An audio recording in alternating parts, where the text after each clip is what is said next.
어머니는 늘 말씀하셨어요. 내가 믿는 건 너밖에 없다고요. 그 다정한 칭찬이 왜 그렇게 숨이 막혔을까요? 7년 동안 저는 제가 부족한 며느리인 줄만 알았습니다. 그런데 오늘 밤 편의점에서 동서를 만났어요. 그리고 우리는 서로의 핸드폰에서 똑같은 문장을 발견했습니다. 우리가 믿어온 가족이라는 이름의 시스템, 이제 그 실체를 공개합니다. 구독, 좋아요, 알림 설정은 무료이니 꼭 한 번씩 눌러주세요. 지금 어디서 듣고 계신지 댓글 남겨주시면 그곳으로 여러분을 위한 모든 행운과 행복이 깃들 겁니다. 자, 이제부터 오늘의 사연 시작합니다. 명절이 다가오면 저는 항상 이상하게 잠이 잘 오지 않았습니다. 설렘 때문이 아니었습니다. 가슴 한켠에 묵직하게 자리 잡는 그 알 수 없는 무게감 때문이었어요. 이번에는 얼마나 많은 걸 혼자 해야 하지라는 생각이 잠자리에 들기도 전에 먼저 찾아오는 밤, 저는 조용히 내일의 동선을 머릿속으로 그려보곤 했습니다. 몇 시에 일어나서 무엇부터 준비하고 언제 도착해야 잔소리를 덜 들을 수 있을지. 결혼한 지 7년이 지나도 이 계산은 조금도 익숙해지지 않았습니다. 그해 추석도 그렇게 시작되었습니다. 전날 저녁 장을 보고 집에 들어오자마자 핸드폰 진동이 울렸어요. 어머니였습니다. 저는 잠깐 숨을 고르고 전화를 받았습니다. 어머니, 내 잘 있었어요. 목소리는 늘 다정하게 시작되었습니다. 지원아, 너도 알다시피 동서가 몸이 좀 약하잖아. 이번에 좀 내가 더 신경 써줄 수 있어? 엄마가 믿는 건 너밖에 없어. 그 말은 참 오묘하게 작동했습니다. 칭찬인 것 같기도 하고 부탁인 것 같기도 하고 그러면서도 거절하면 안 될 것 같은 어떤 압박 같기도 했어요. 저는 네, 어머니. 걱정 마세요라고 대답했고 전화를 끊고 나서야 허탈하게 웃었습니다. 결국 이번에도 제가 다 하겠다고 말해버린 거였습니다. 다음 날 아침 시댁에 도착했을 때 부엌은 이미 분주했습니다. 어머니는 거실에 앉아 드라마를 보고 계셨고 둘째 동서는 재료들을 꺼내놓고 어딘가 어색하게 서 있었어요.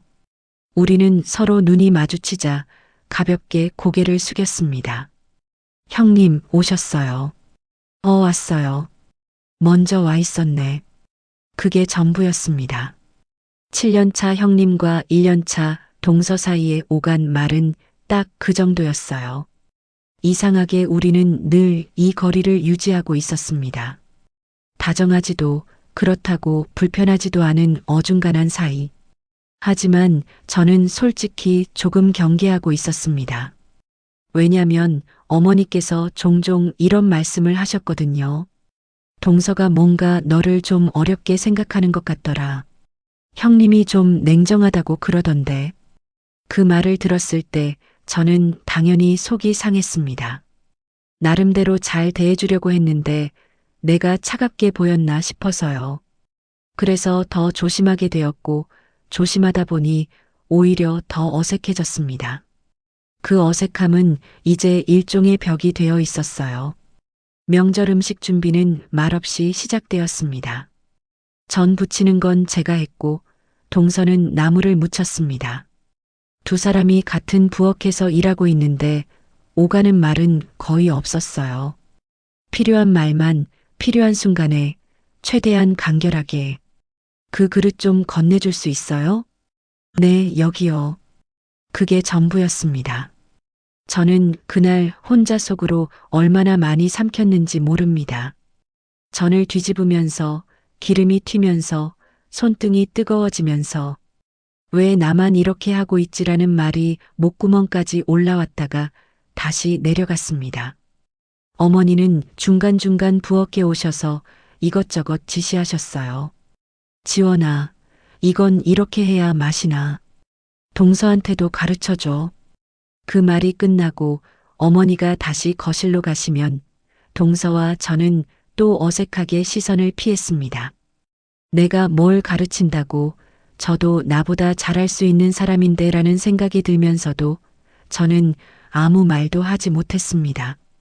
점심이 지나고 오후가 되고 설거지까지 마쳤을 때 저는 몸이 파김치가 되어 있었습니다. 남편은 그 시간 동안 거실에서 형제들과 이야기를 나누고 있었어요. 한 번도 부엌을 들여다보지 않았습니다. 이상하게도 그게 더 서글펐어요. 화가 나는 것도 아니고 그냥 이 풍경이 너무 당연하게 굴러가고 있다는 사실이. 저도 동서도 그냥 이 집에서 해야 할 사람으로 정해져 있는 것처럼. 저녁 준비까지 마치고 차례가 끝나고 마지막 뒷정리까지 다 끝냈을 때 시각은 밤 10시가 넘어 있었습니다. 동서는 먼저 가방을 들고 신발을 신고 있었어요. 저도 코트를 걸치면서 어머니께 인사를 드렸습니다. 어머니, 저희 가볼게요. 어머니는 소파에 기대 편안하게 앉아 계셨고 고개를 살짝 끄덕이셨습니다. 그래, 수고했어. 이번에 지원이 덕분에 잘 됐다. 그 한마디가 끝이었습니다. 주차장으로 내려오는 엘리베이터 안에서 저는 아무 말도 하지 않았어요. 남편은 고생했어라고 했고 저는 응이라고만 했습니다. 차에 타고 나서야 창문 밖을 바라보며 조용히 눈을 감았습니다. 피곤함보다 더 깊은 곳에서 올라오는 무언가가 있었는데 저는 그게 뭔지 그때는 잘 몰랐습니다. 그날 밤 잠들기 직전에 어머니한테서 문자 한 통이 왔습니다. 지원아, 오늘 정말 고생 많았어. 동서가 아직 부족한 게 많은데 내가 옆에서 잘 이끌어줘서 엄마가 얼마나 든든한지 몰라. 역시 형님이 있어야 집안이 돌아가는 것 같아. 저는 그 문자를 읽고 또 읽었습니다. 뿌듯한 건지 지친 건지 아니면 이 칭찬이 결국 다음 명절에도 혼자 하게 될 예고편인 건지. 그 경계가 너무 흐릿해서 저는 핸드폰을 내려놓고 천장을 바라봤습니다. 나는 왜 괜찮다고 하고 있을까? 그 물음에 대한 답을 그날 밤에는 찾지 못했습니다. 하지만 며칠 뒤 저는 편의점 형광등 아래에서 우연히 그 답의 실마리를 발견하게 됩니다. 동서와 마주 앉아 차가운 맥주캔을 손에 들고 어머니가 우리 두 사람에게 똑같이 해왔던 것들을 하나씩 꺼내놓으면서요. 명절이 끝나고 사흘쯤 지났을 무렵이었습니다. 몸은 이미 일상으로 돌아와 있었지만 마음 한켠에는 아직도 그날의 피로가 눌어붙어 있었어요. 퇴근하고 집에 들어오면 소파에 앉아 아무것도 하고 싶지 않은 날들이 이어졌습니다. 남편은 그런 저를 보면서 피곤해? 라고 물었고 저는 응, 조금이라고만 했어요. 그 이상의 말을 꺼낼 기운이 없었습니다. 그날도 야근을 마치고 퇴근길에 멍하니 걸어가고 있었는데 불현듯 냉장고에 아무것도 없다는 게 생각났습니다. 집에 가봐야 먹을 게 없고 그렇다고 뭔가를 차려 먹기엔 너무 지쳐 있었어요. 그래서 무작정 가장 가까운 편의점 문을 열었습니다. 딱히 뭘 살 생각도 없이 그냥 형광등 불빛 아래 멍하니 냉장 코너 앞에 서 있었어요. 맥주캔을 하나 집어들고 라면이나 살까 하다가 그냥 과자 하나 들고 계산대로 걸어갔습니다. 그런데 계산을 마치고 돌아서는 순간 구석자리에 누군가가 앉아 있는 게 보였습니다. 처음엔 낯선 사람인 줄 알았어요. 그런데 고개를 들어 저를 바라보는 그 얼굴을 보고 저도 모르게 걸음을 멈췄습니다. 동서였습니다. 동서도 저를 알아봤는지 살짝 눈이 커졌어요. 우리는 서로를 바라보며 잠깐 아무 말도 하지 않았습니다. 형님. 다인 씨. 여기 왔어요? 네, 저 근처에 친구 만났다가요. 형님은요? 그냥 퇴근하다가요. 짧은 인사 뒤에 오는 그 어색한 침묵. 우리는 이 침묵이 너무 익숙해서 이번에도 그냥 각자 갈 것 같았습니다. 그런데 동서가 먼저 말했어요. 형님, 혹시 바쁘지 않으면 잠깐 앉았다 가실래요? 저는 딱히 이유가 없었습니다. 집에 가도 텅 빈 거실에 혼자 앉아 있을 것 뿐이었으니까요. 그래요, 잠깐만요. 저는 계산한 맥주 캔을 들고 동서 맞은편에 앉았습니다. 동서 앞에도 맥주가 하나 있었어요. 처음엔 별 이야기를 하지 않았습니다. 날씨 이야기, 명절 마치고 몸은 좀 어떤지, 직장은 괜찮은지, 그런 가벼운 말들이 왔다 갔다 했어요. 그러다 동서가 맥주를 한 모금 마시고는 조용히 웃으면서 이렇게 말했습니다. 형님, 저 이번 명절에 어머니한테 형님 칭찬 엄청 들었어요. 저는 잠깐 멈칫했어요. 저요? 네. 형님은 뭘 해도 야무지고 일머리가 있다고. 형님이 하는 거 보고 배우라고요. 저는 그 말을 듣고 이상하게 가슴이 싸했습니다. 왜냐면 저도 비슷한 말을 들은 적이 있었거든요. 저도 어머니한테 들었어요. 동서가 새로운 시각이 있고 센스가 있다고. 동서가 눈을 깜빡였습니다. 저요? 네. 다인 씨 보고 배우라고. 잠깐 정적이 흘렀어요. 우리는 서로를 바라보다가 동시에 조금 이상한 표정을 지었습니다. 그런데요, 형님. 네. 저 형님이 저를 좀 부족하게 본다는 말도 들었거든요. 제 손이 맥주캔 위에서 살짝 굳었습니다. 어머니가 그렇게 말씀하셨어요? 네. 형님이 동서가 아직 많이 미숙하다고 했다고. 저는 잠시 말을 잃었습니다. 그리고 천천히 입을 열었어요. 저는 그런 말 한 적 없어요. 동서가 저를 바라봤습니다. 저도요, 형님한테 그런 말 한 적 없어요. 우리는 또 서로를 바라봤습니다. 이번엔 좀 더 오래. 그럼 어머니가, 네. 아직 어느 쪽도 그 문장을 끝까지 말하지 않았습니다. 하지만 우리는 이미 같은 결론을 향해 걸어가고 있었어요. 동서가 맥주를 내려놓으며 말했습니다. 형님, 저 사실 형님이 저를 진짜 싫어하는 줄 알았어요. 저는 그 말에 살짝 놀랐습니다. 왜요? 어머니가 형님이 동서 뒷말하더라고 그런 뉘앙스로 여러 번 말씀하셨거든요. 그래서 저는 형님이 저를 탐탁지 않게 여기는구나 싶었고 그러다 보니 더 조심하게 되고 더 멀어지고 저는 맥주를 한 모금 마셨습니다. 씁쓸한 건지 차가운 건지 잘 모르겠는 맛이었어요. 저도 비슷했어요. 동서가 저를 냉정하다고 한다는 말을 들었거든요. 그래서 저도 괜히 더 조심하게 되고 동서가 조용히 입술을 깨물었습니다. 근데 형님, 그 말들 시작이 언제였는지 생각해보면 결혼 초부터였겠죠. 저도 그래요. 결혼하고 얼마 안 됐을 때부터 어머니가 그런 말씀을 조금씩 하셨어요. 저는 그날 처음으로 이 구조를 정면으로 바라봤습니다. 칭찬과 비난이 번갈아가며 한쪽에게는 다른 쪽을 치켜 세우고 동시에 다른 쪽을 살짝 깎아내리는 방식. 그것이 쌓이면 두 사람 사이에 자연스럽게 거리가 생기고 그 거리가 생기면 서로 연대할 수 없게 됩니다. 그리고 그 사이에서 각자는 혼자 더 잘 보이려고 열심히 일하게 되죠.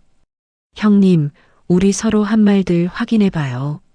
동서가 조심스럽게 말을 꺼냈어요. 어머니가 저한테 형님 관련해서 하셨던 말들, 제가 기억나는 거 다 말할게요. 형님은 실제로 그런 말 한 적 있는지 없는지만 말해줘요. 저는 고개를 끄덕였습니다. 그렇게 두 사람은 편의점 플라스틱 의자에 앉아 맥주 캔을 하나씩 들고 지난 시간들을 하나씩 꺼내기 시작했어요. 어머니가 그러셨는데 형님이 제사 음식 중에 제가 만든 거 별로라고 했다고. 한 적 없어요. 어머니가 또 그러셨는데 형님이 제가 살림을 잘 못한다고. 그것도 한 적 없어요. 동서의 눈이 조금씩 흔들리고 있었습니다. 형님, 어머니가 다인이는 사회성이 좋고 부침성이 있는데 형님 같은 스타일은 좀 답답해할 수 있다고 했어요. 이번엔 제가 잠깐 숨을 골랐습니다. 저는 다인 씨한테 그런 말 한 적 없어요. 그리고 어머니한테도요. 알아요, 형님. 우리는 한동안 말이 없었습니다. 편의점 안에는 잔잔한 음악이 흘렀고 냉장고에서 윙윙거리는 소리가 들렸고 가끔 손님이 들어왔다 나갔습니다. 그 소란한 고요함 속에서 저는 천천히 자리를 정리하고 있었어요. 7년 동안 쌓인 오해들을 말이에요.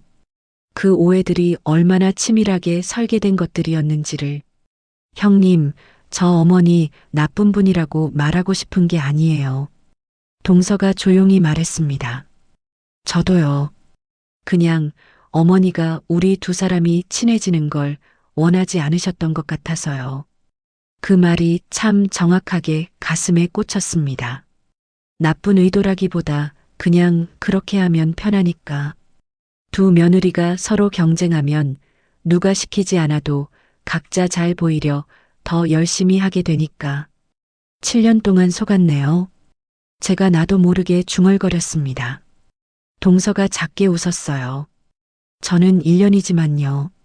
그리고 우리 둘이 동시에 웃었습니다. 웃기지는 않았는데 웃었어요. 왜 웃었는지는 잘 모르겠습니다. 너무 어이가 없어서인지 아니면 이제야 같은 편을 찾은 것 같아서인지 맥주캔을 다 비울 무렵 동서가 말했습니다. 형님, 저는 사실 이번 명절에 형님한테 물어보고 싶었던 게 있었어요. 뭔데요? 형님도 저처럼 억울하진 않아요? 그 한마디가 생각보다 세게 왔습니다. 저는 잠깐 창밖을 바라봤어요. 밤거리에 사람들이 저마다의 방향으로 걸어가고 있었습니다. 억울하죠. 저는 솔직하게 말했습니다. 그냥 억울한 게 아니라 억울한 게 맞는 건지도 모르겠어서 더 억울해요. 동서가 고개를 끄덕였습니다. 마치 그 말을 기다렸다는 것처럼요. 저도요, 형님. 우리는 텅 빈 맥주캔 2개를 나란히 테이블 위에 올려놓으며 자리에서 일어났습니다. 밖으로 나오자 밤바람이 제법 쌀쌀했어요. 헤어지기 전에 동서가 말했습니다. 형님, 우리 이번엔 각자 집에 들어가는데요. 네. 다음엔 좀 더 이야기해요. 저는 고개를 끄덕였습니다. 그래요. 돌아서는 걸음이 이상하게 가벼웠습니다. 몸은 여전히 피곤했고 풀린 것도 아무것도 없었는데 그냥 누군가가 나도 그랬어요 라고 말해줬다는 것만으로 이렇게 달라질 수 있는 건지.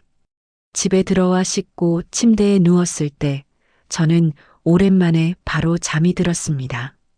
그리고 다음날 아침 핸드폰을 열어보니 동서한테서 메시지가 와 있었어요. 형님, 어제 고마웠어요. 사실 오래 이야기하고 싶었는데 오늘 통화 가능해요? 저는 커피를 한 모금 마시고 답장을 보냈습니다.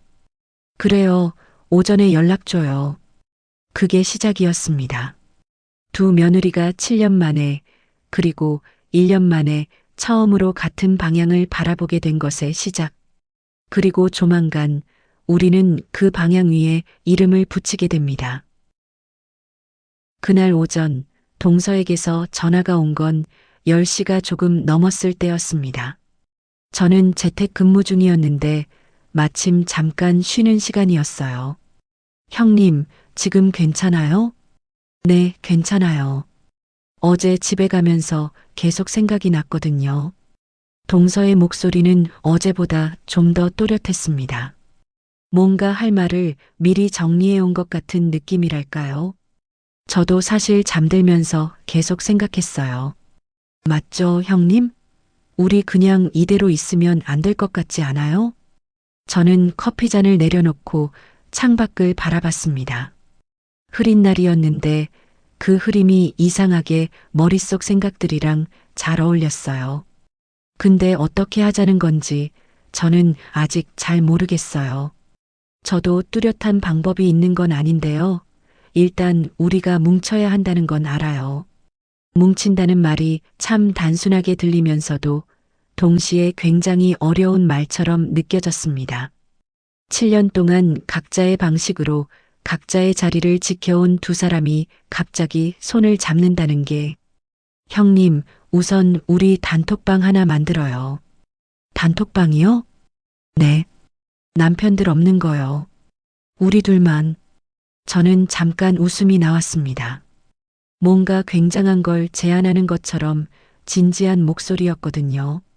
그야 만들 수야 있는데 그걸로 뭘 하려고요?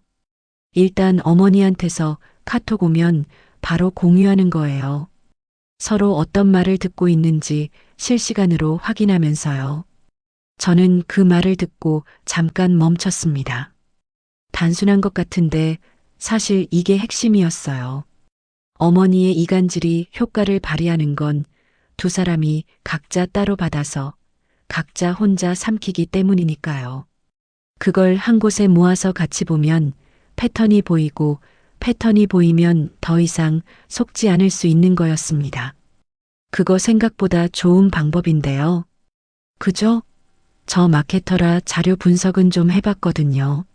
저는 그날 처음으로 동서가 재미있는 사람이라는 걸 알았습니다.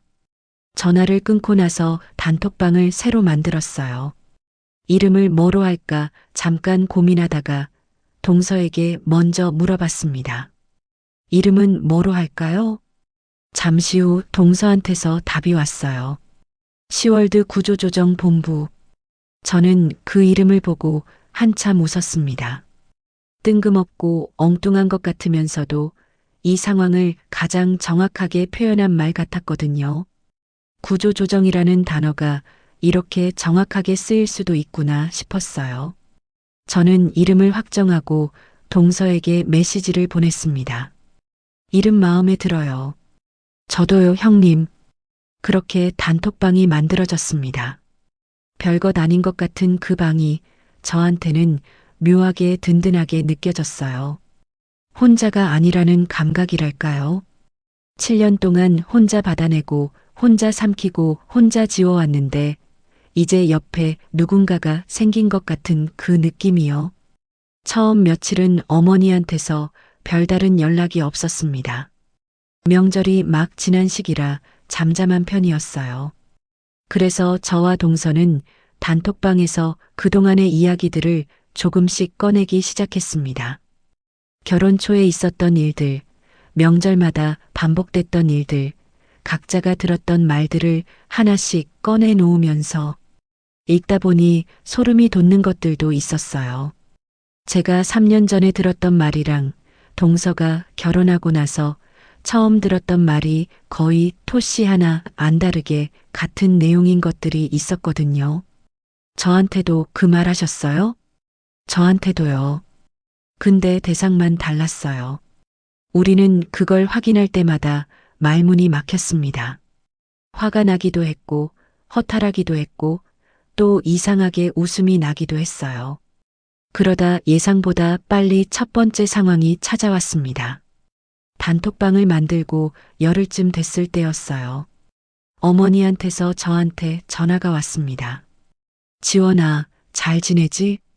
네, 어머니. 잘 지내요. 다음 주에 친척 모임이 있는데 너도 올 거지? 네, 얘기는 들었어요. 그리고 잠깐 뜸을 들이시더니 어머니가 말씀하셨어요. 근데 이번에 음식 준비를 좀 해가야 하는데 동서한테는 따로 말 안 했어. 걔는 아직 손이 좀 설어서 내가 알아서 좀 준비해 줄 수 있지? 저는 그 말을 듣자마자 전화기를 들고 있는 손에 자연스럽게 힘이 들어갔습니다. 예전 같으면 네, 어머니.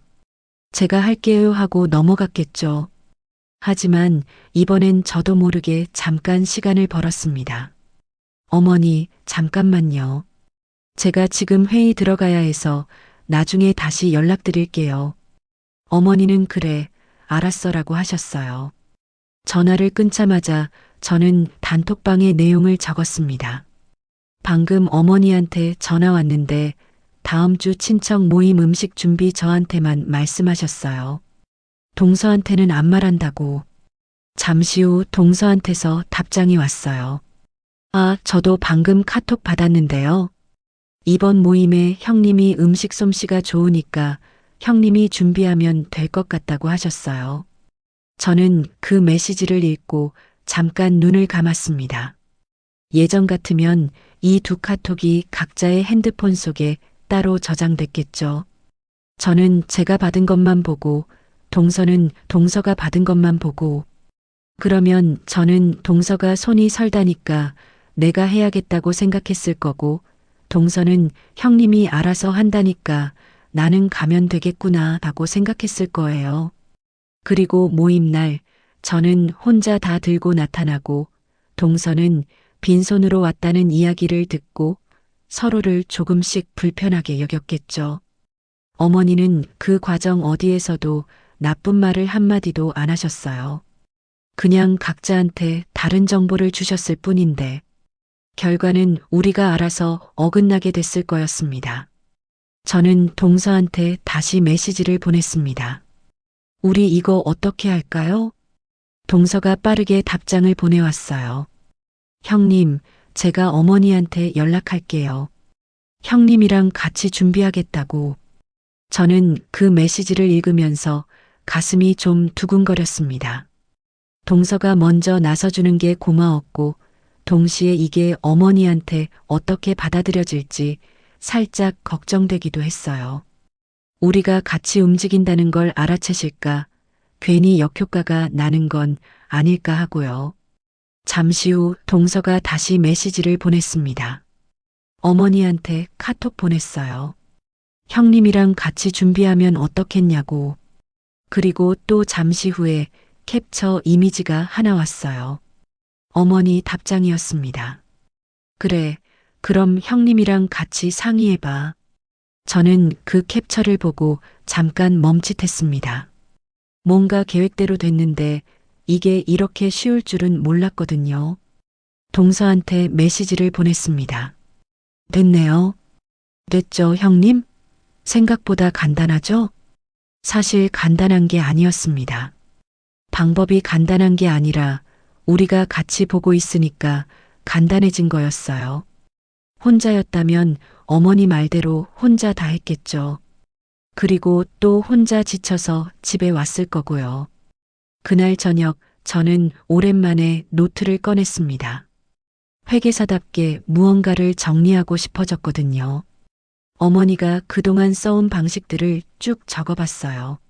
한쪽을 칭찬하면서 다른 쪽을 슬쩍 깎아내리는 것, 각자에게 다른 정보를 주어서 오해를 만드는 것, 한쪽에만 일을 맡기면서 다른 쪽이 시킨 것처럼 느끼게 만드는 것. 쭉 써놓고 보니 꽤 정교한 시스템이었습니다. 나쁜 말이 한마디도 없고 거짓말도 딱 잘라 없고 그냥 각자한테 다른 맥락을 심어놓는 방식. 그리고 그 맥락들이 충돌하면서 두 사람 사이에 자연스럽게 벽이 생기는 구조. 저는 그 노트를 덮으면서 혼잣말로 중얼거렸어요. 대단하시긴 하다고요. 30년 넘게 집안을 이 방식으로 운영해 오신 거였으니까요. 그런데 이제는 우리가 그 맥락들을 한 곳에 모아서 보고 있습니다. 퍼즐 조각이 따로 있으면 그림을 알 수 없지만 한 자리에 모아놓으면 전체가 보이는 것처럼 그날 밤 동서가 단톡방에 메시지를 하나 더 보내왔어요. 형님, 우리 이거 계속 잘할 수 있을 것 같아요? 저는 잠깐 생각하다가 답장을 보냈습니다. 해봐야 알겠지만 이제 혼자는 아니니까요. 동서가 하트 이모티콘을 하나 보내왔어요. 저도 처음으로 이모티콘을 하나 보냈습니다. 사소한 것 같지만 저한테는 그렇지 않았어요. 7년 동안 차갑고 어려운 형님이라는 프레임 속에 갇혀있던 제가 동서한테 이모티콘을 보내는 날이 올 줄은 솔직히 몰랐거든요. 그 프레임을 만든 건 어머니였고 저는 그걸 사실인 줄 알고 스스로를 거기에 맞춰왔던 거였습니다. 이제는 그럴 필요가 없었어요. 저는 핸드폰을 내려놓고 창밖을 바라봤습니다. 밤하늘이 맑게 개어 있었어요. 아직 풀린 것도 없고 바뀐 것도 없고 다음에 어떤 일이 기다리고 있을지도 모릅니다. 하지만 이상하게 오늘은 잘 잘 수 있을 것 같았어요. 단톡방 이름 하나가 이렇게 사람을 달라지게 만들 수 있다는 게 신기하기도 하고 또 한편으로는 조금 씁쓸하기도 했습니다. 이걸 진작에 했더라면 어땠을까 하는 생각이 스쳤거든요. 하지만 오래 붙잡지는 않았습니다. 지금 시작한 것도 충분히 늦지 않았으니까요. 시월드 구조조정 본부는 그렇게 가동을 시작했습니다.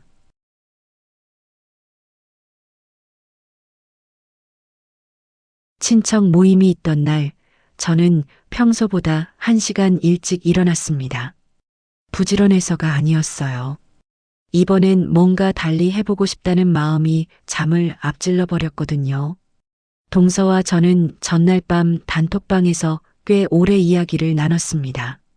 모임에서 어떻게 움직일지, 어머니가 어떤 식으로 나오실지, 그리고 우리가 어떻게 대응할지를요. 대본이라고 부르기엔 거창하지만 그렇다고 즉흥이라고 부르기엔 너무 촘촘하게 짜인 것들이었습니다.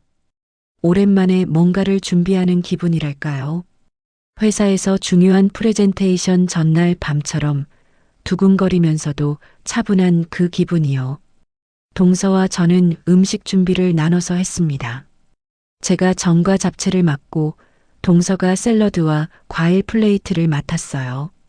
각자 집에서 만들어 와서 모임 장소에서 합치기로 했습니다. 어머니한테는 그냥 둘이 상의해서 준비하겠다고만 말씀드렸고 어머니는 그저 그래라고 하셨어요. 그런데 그날 아침 모임 장소로 출발하기 1시간 전에 어머니한테서 전화가 왔습니다. 지원아, 너 지금 준비 다 됐어? 네, 어머니. 거의 다 됐어요. 동서가 뭘 한다고 했는데 걔거는 기대 안 하는 게 나을 것 같아. 워낙 아직 경험이 없어서 내가 좀 더 챙겨와라. 저는 그 말을 들으면서 속으로 천천히 숨을 골랐습니다. 예전 같으면 아, 그래요? 제가 좀 더 할게요 하고 바로 움직였겠죠.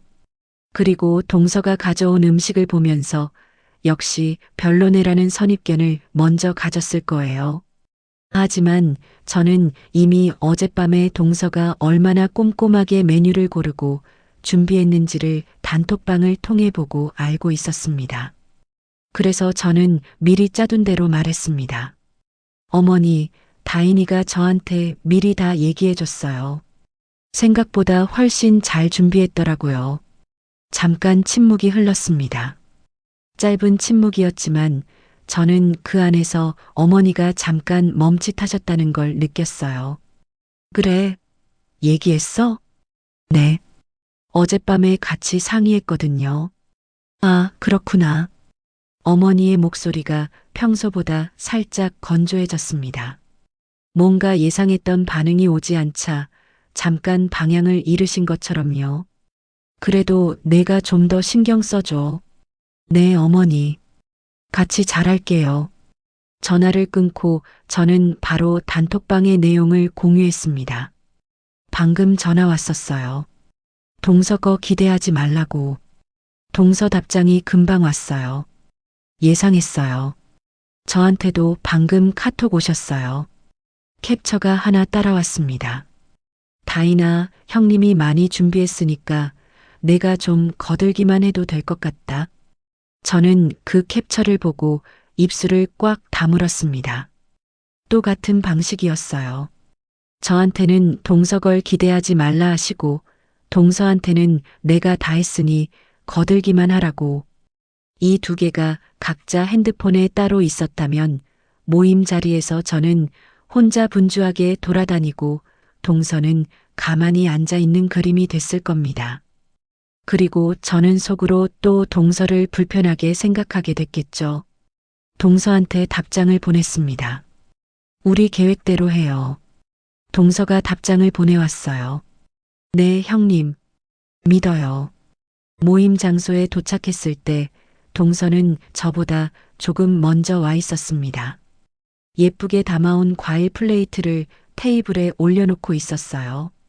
저도 잡채와 전을 꺼내 옆에 나란히 놓으면서 동서한테 작게 말했습니다. 잘 만들었다. 동서가 살짝 눈을 크게 떴어요. 아마 형님한테 그런 말을 들을 거라고 예상 못했던 것 같았습니다. 감사해요, 형님. 어머니는 우리 두 사람이 나란히 음식을 차리는 걸 보시면서 잠깐 표정이 복잡해지셨어요. 무언가를 말씀하시려다 그냥 지나치신 것 같기도 하고, 그냥 아무것도 안 느끼신 것 같기도 하고, 저는 그 표정을 흘끔 봤지만 아무 말도 하지 않았습니다. 모임이 시작되고 1시간쯤 지났을 때였어요. 어머니가 부엌 쪽으로 오시더니 저를 따로 부르셨습니다. 지원아, 잠깐. 저는 따라갔어요. 동서가 요즘 너한테 많이 의지하지? 저는 그 질문의 방향을 바로 알아챘습니다. 동서가 저한테 기댄다는 프레임을 심으려는 거였어요. 그러면 제가 자연스럽게 내가 더 해야 하는 사람이 되는 거고, 동서는 도움받는 사람이 되는 거니까요. 어머니, 저희 그냥 반반했어요. 의지하고 그런 거 없어요. 그래도 형님이 좀 더 이끌어줘야지. 저희 잘 맞춰가고 있으니까 걱정 안 하셔도 돼요. 어머니가 저를 잠깐 바라보셨습니다. 뭔가 말을 더 얹으실 것 같았는데 그냥 그래라고 하시고 나가셨어요. 저는 부엌에 혼자 잠깐 남아서 조용히 숨을 내쉬었습니다. 대단한 걸 한 것도 아닌데 이상하게 심장이 좀 빨리 뛰었어요. 어머니한테 직접적으로 반박한 게 아니었습니다. 그냥 평범한 대화처럼 보이게 하면서 어머니가 놓으려는 프레임을 슬쩍 비켜간 거였어요. 이게 생각보다 훨씬 에너지가 쓰이는 일이라는 걸 그날 처음 알았습니다. 모임 자리로 돌아오면서 동서와 눈이 잠깐 마주쳤어요. 저는 아무 말도 안 했는데 동서도 아무 말도 안 했는데 서로 어떤 표정이었는지는 알 수 있었습니다. 나중에 단톡방에서 확인한 것들을 보면 그 시간 동안 어머니는 동서한테도 비슷한 접근을 하셨더군요. 형님이 워낙 꼼꼼한 스타일이라 같이 일하다 보면 좀 피곤할 수도 있다고. 동서는 그 말에 이렇게 대답했다고 했어요. 어머니, 형님이랑 일하니까 너무 편하던데요. 역시 베테랑이에요. 저는 그 내용을 읽으면서 혼자 크게 웃었습니다. 동서가 단순히 방어만 한 게 아니라 오히려 저를 띄우는 방향으로 돌려버린 거였거든요. 마케터라더니 메시지를 참 잘 다루는 사람이었어요. 모임이 마무리될 무렵 저와 동서는 뒷정리를 같이 했습니다. 예전 같으면 제가 더 많이 했겠지만 이번엔 정말 반반이었어요. 설거지는 동서가 하고 저는 상을 치우고 음식을 포장하는 건 같이 했습니다. 중간에 동서가 조용히 말했어요. 형님, 오늘 어머니 표정 보셨어요? 저도 봤습니다. 딱히 화가 난 것도 아니고 뭔가 계획했던 게 생각대로 안 됐을 때 나오는 그 표정. 살짝 당황스러운데 내색하지 않으려는 표정이랄까요? 봤어요. 이상하게 저는 어머니한테 죄송한 마음이 살짝 드는 거 있잖아요. 저도 그 말이 이해됐습니다. 어머니를 미워하거나 이기고 싶어서 이러는 게 아니니까요.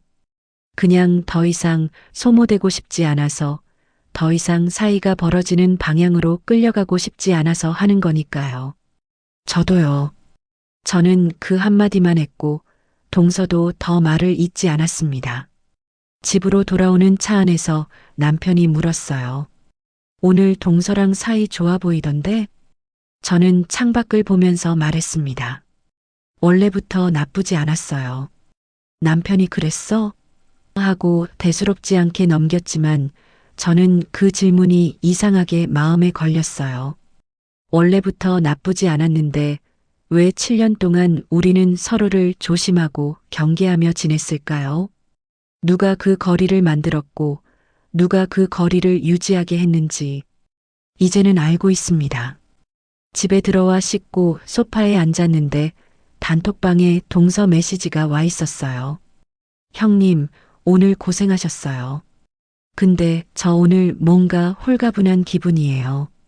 저는 잠깐 생각하다가 답장을 보냈습니다. 저도요. 뭔가 달라진 것 같죠? 네, 형님. 달라진 것 같아요. 정말로 달라진 건 아직 아무것도 없었습니다. 어머니는 여전히 어머니대로 계시고, 시댁은 여전히 시댁이고, 명절은 또 돌아올 거예요. 하지만 우리가 달라졌습니다. 더 정확하게 말하면 우리가 바라보는 방향이 달라졌습니다.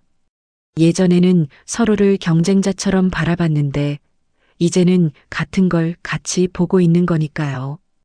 그게 작은 것 같아도 저한테는 꽤 크게 느껴졌습니다. 핸드폰을 내려놓으면서 저는 오늘 하루를 천천히 다시 떠올렸어요. 어머니 전화를 받고 미리 짜둔 말을 하고 동서와 눈빛으로 확인하고 뒷정리를 반반하고 집으로 돌아온 것까지 잘한 건지 못한 건지는 모르겠습니다. 하지만 혼자 다 떠안고 혼자 지쳐서 혼자 억울해하던 것보다는 훨씬 나은 하루였어요.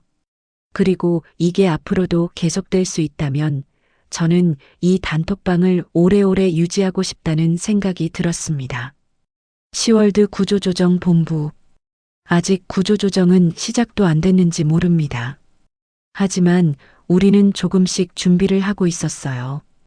어떤 큰 선언을 하거나 어떤 극적인 장면을 만들거나 하지 않아도 그냥 매일매일 조금씩 같이 보고 같이 확인하고 같이 버텨내는 것으로요. 그날 밤 저는 노트를 다시 꺼냈습니다. 그리고 오늘 있었던 일들을 천천히 적어 내려갔어요. 어떤 말이 왔고 어떻게 반응했고 어떤 결과가 있었는지를요. 회계사는 숫자를 기록하지만 저는 이걸 기록하고 싶었습니다. 나중에 우리가 어디서부터 시작했는지를 잊지 않기 위해서요. 그리고 한 줄을 더 적었습니다. 오늘 처음으로 퇴근 시간이 당겨졌다고. 예전 모임 자리에서 저는 마지막까지 남아 마지막 그릇까지 닫고 나왔는데 오늘은 동서와 같이 반반하고 나왔으니까요. 작은 것 같지만 저한테는 작지 않았습니다. 이게 구조조정의 첫 번째 성과였어요. 구조조정 본부가 생긴 지 한 달이 조금 넘었을 무렵이었습니다. 겉으로 보기에는 달라진 게 없었어요.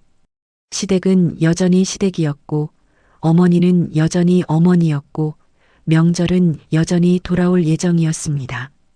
하지만 저와 동서 사이에는 눈에 보이지 않는 어떤 변화가 조금씩 쌓이고 있었어요. 단톡방에 매일 무언가가 쌓였습니다. 어머니한테서 온 카톡들, 통화 내용 요약들, 각자의 느낀 점들. 처음엔 그냥 공유하는 정도였는데 어느 순간부터는 그게 하나의 기록이 되어 있었어요. 언제, 어떤 방식으로, 어떤 말이 왔는지를 고스란히 담은 기록이요. 그걸 어느 날 밤 처음부터 다시 쭉 읽어 내려가다가 저는 잠깐 멈칫했습니다. 패턴이 너무 선명하게 보였거든요. 한쪽에 일을 맡길 때 항상 다른 쪽이 못 믿었다는 뉘앙스가 먼저 깔리고 칭찬이 올 때는 반드시 비교가 따라왔으며 큰 모임이 있을 때마다 준비 부담이 한쪽으로 조금씩 기울어지는 것들이요. 회계 업무를 오래 하다 보면 숫자보다 구조가 먼저 보이게 됩니다. 어떤 항목이 반복되고 어느 방향으로 흐르고 있는지를요. 저는 그날 밤 이 기록들을 그냥 감정으로만 읽어서는 안 되겠다는 생각이 들었습니다. 다음 날 아침 동서한테 먼저 메시지를 보냈어요. 오늘 시간 돼요? 동서가 금방 답장을 보내왔습니다. 오후에 시간 있어요, 형님. 왜요? 같이 해보고 싶은 게 있어서요. 만날 수 있어요? 그날 오후 우리는 조용한 카페에서 만났습니다. 동서가 노트북을 들고 왔고 저도 노트와 펜을 챙겨갔어요. 형님, 무슨 일이에요? 저는 잠깐 어떻게 말을 꺼낼까 생각하다가 그냥 직접적으로 말했습니다. 우리가 시댁에서 하는 일들을 한번 정리해 보고 싶어요. 동서가 눈을 살짝 좁히며 물었습니다. 정리요? 노동 가치로요. 우리가 명절마다, 제사마다, 모임마다 하는 것들을 시간으로 계산하고 그걸 금액으로 환산해 보는 거예요. 동서가 잠깐 저를 바라봤어요. 그리고 천천히 고개를 끄덕이더니 말했습니다. 저 그거 해보고 싶었어요, 사실. 그렇게 우리는 카페 테이블 위에 자료들을 펼쳤습니다. 먼저 항목부터 정리했어요. 명절 전날 장보기, 명절 당일 음식 준비, 상 차리기, 차례 준비, 설거지, 뒷정리, 제사 준비, 각종 가족 모임 음식 준비, 그리고 크고 작은 심부름들까지. 항목을 쭉 나열하다 보니 목록이 생각보다 훨씬 길었습니다. 저는 그것들을 하나씩 소요 시간으로 환산했어요. 장보기는 이동 포함 평균 2시간 반, 음식 준비는 명절 기준 6시간에서 8시간, 설거지와 뒷정리는 2시간.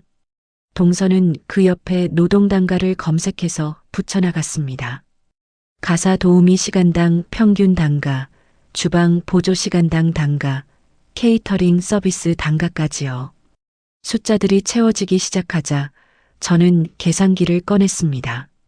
명절 한 번에 드는 노동시간, 연간 명절과 제사 횟수를 곱하고 거기에 기타 모임들을 더하자 숫자가 꽤 커졌어요. 동서가 화면을 들여다보다가 말했습니다. 형님, 이거 7년으로 계산하면요? 저는 잠깐 망설였습니다. 그냥 올해 기준으로만 보려고 했는데 동서의 말이 맞았어요. 저는 7년을 곱했습니다. 그리고 나온 숫자를 보고 저도 동서도 잠깐 말을 잃었어요. 형님, 네. 이게 맞는 계산이에요? 맞아요. 우리는 한동안 그 숫자를 바라봤습니다. 이상하게 화가 나지 않았어요. 오히려 무언가가 투명하게 보이는 느낌이랄까요? 그동안 막연하게 힘들다, 억울하다, 나만 하는 것 같다고 느꼈던 것들이 숫자로 앞에 놓이자 감정이 아니라 사실이 되었습니다. 그리고 사실은 감정보다 훨씬 명확했어요. 동서가 노트북에 표를 정리하기 시작했습니다. 항목별로, 연도별로, 담당자별로 색깔을 다르게 표시해 가면서요. 마케터답게 시각화를 잘했어요. 표가 완성되어 가는 걸 보면서 저는 이걸 어떻게 쓸지 생각하고 있었습니다. 당장 무언가를 들이밀 생각은 아니었어요. 그냥 우리가 알고 있어야 한다고 생각했습니다. 우리가 해온 것의 무게를 우리 스스로가 알고 있어야 앞으로 어떻게 할지를 결정할 수 있을 테니까요. 그런데 작업을 거의 마무리할 때쯤 동서가 갑자기 멈췄습니다. 형님, 잠깐만요. 뭔가를 찾는 것처럼 핸드폰을 뒤적이더니 조용히 말했어요. 저 지난달에 어머니 생신 때 드린 용돈 있잖아요. 네. 형님도 드렸죠? 드렸죠. 저도요. 동서가 핸드폰 화면을 테이블 위에 내려놓으며 말했습니다. 형님, 저번에 시댁 갔을 때 우연히 봤는데요. 어머니 통장 정리하시는 걸 제가 옆에서 잠깐 봤거든요. 저는 아무 말 없이 동서를 바라봤습니다. 그 통장에서 진수 오빠 계좌로 그리고 진호 남편 계좌로 이체가 돼 있었어요. 저는 잠깐 그 말의 의미를 이해하려고 했습니다. 그게 무슨... 저는 처음엔 그냥 용돈을 주신 건가 보다 했는데요. 금액이 저희가 드린 것이랑 비슷했어요. 저는 천천히 커피잔을 내려놓았어요. 설마... 형님, 저도 확실하지 않아요. 제가 잠깐 봤을 뿐이고 뭔가 착각했을 수도 있어요. 하지만 그 말이 자꾸 머릿속에서 맴돌았습니다. 저와 동서가 드린 용돈이 아들들한테 이체됐다는 게 사실이라면 그건 단순히 어머니가 살림에 쓰시는 게 아닌 거였어요. 형님, 저에게 맞는지 확인해 보고 싶어서요. 어떻게요? 동서가 조용히 말했습니다. 어머니한테 직접 여쭤볼 수는 없고요. 남편한테 슬쩍 물어봐야 할 것 같아요. 어머니한테 용돈 받은 적 있냐고요. 저는 잠깐 생각했습니다. 남편한테 그 질문을 어떻게 자연스럽게 꺼낼 수 있을지를요. 그날 저녁 저는 남편이 소파에 앉아 핸드폰을 보고 있을 때 옆에 가서 앉았습니다. 오빠, 어머니가 요즘도 용돈 챙겨줘요? 남편이 고개를 들었어요. 왜? 그냥 어머니 생신 때 우리가 드린 거 어떻게 쓰시나 싶어서요. 남편이 잠깐 멈칫하더니 시선을 살짝 피했습니다. 그 짧은 순간이 이미 답이었어요. 가끔 주시지 뭐. 왜 그래? 얼마나요? 야, 갑자기 왜 이러는 거야?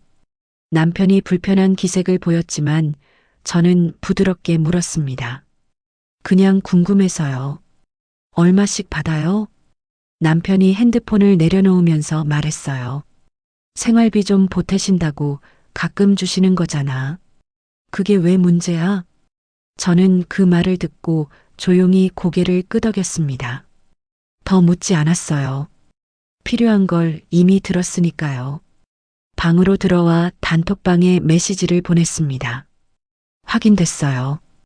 동서 답장이 왔습니다. 저도요. 형님, 우리는 그날 한동안 더 이상 메시지를 주고받지 않았어요.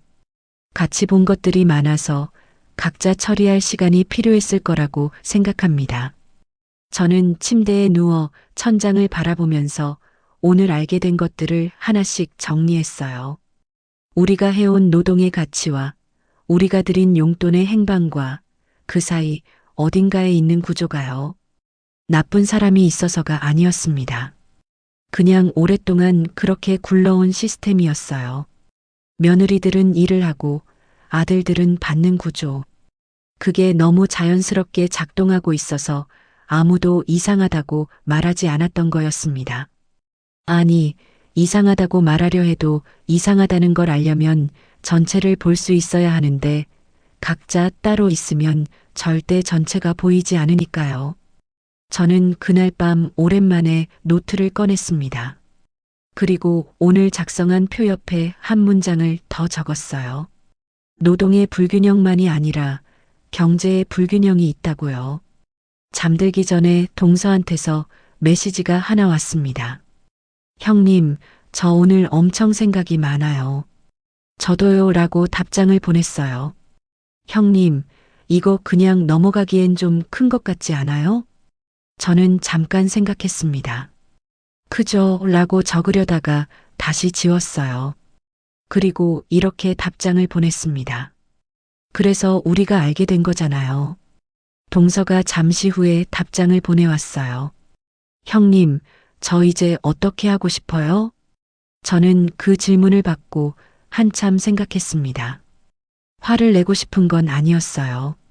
누군가를 몰아붙이고 싶은 것도 아니었고 극적인 장면을 만들고 싶은 것도 아니었습니다. 그냥 이 구조를 바꾸고 싶었어요. 오래되고 단단하게 굳어버린 이 시스템을 조용하고 꼼꼼하게 들여다보고 다시 짜고 싶었습니다. 저는 천천히 답장을 보냈어요. 구조조정 본격적으로 시작해봐요. 동서가 답장을 보내왔습니다. 네, 형님. 저 준비됐어요. 저는 핸드폰을 내려놓고 눈을 감았습니다. 두근거렸어요. 두렵기도 했고 설레기도 했고 지금 내가 잘하고 있는 건지 잘 모르겠기도 했습니다. 하지만 한 가지는 분명했어요. 더 이상 모르는 척 할 수 없다는 것이요. 보고 나면 못 본 척을 할 수 없는 법이니까요. 우리는 이미 너무 많이 보아버렸습니다.